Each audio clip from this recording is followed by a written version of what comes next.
Hello बच्चों, let us read the question. The radius of the nth orbit in Bohr model of hydrogen atom is proportional to option A 1 by n squared, option B 1 by n, option C n squared, option D n. तो इस question का की concept है. The key concept in this question is Bohr's model of hydrogen atom.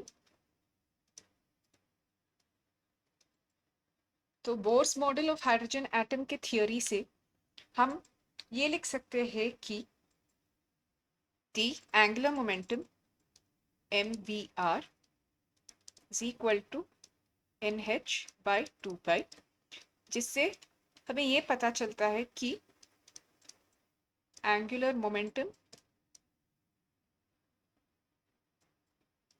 is quantized.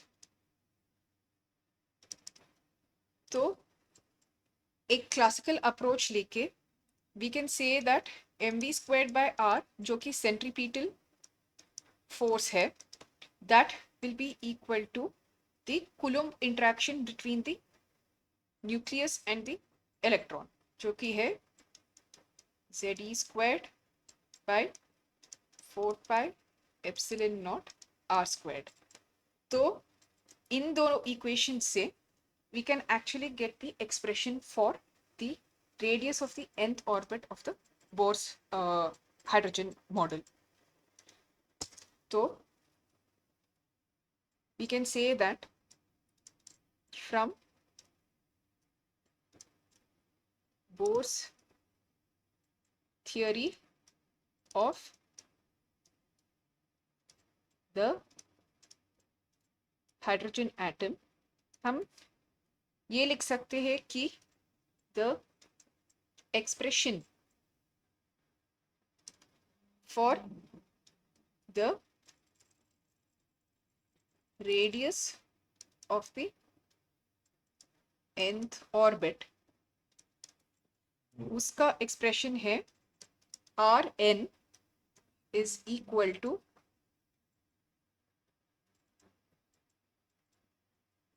n squared h bar squared divided by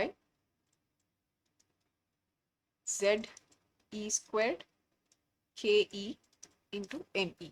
तो यहाँ पे जितने भी टर्म्स है उन टर्म्स का हम अभी एक्सप्लेन करेंगे. तो n है principal quantum number,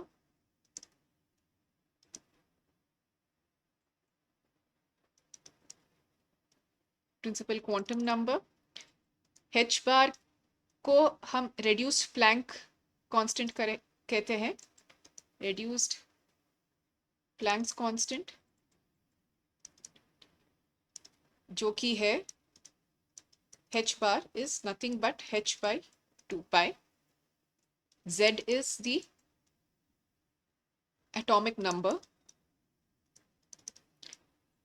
E is charge on the electron.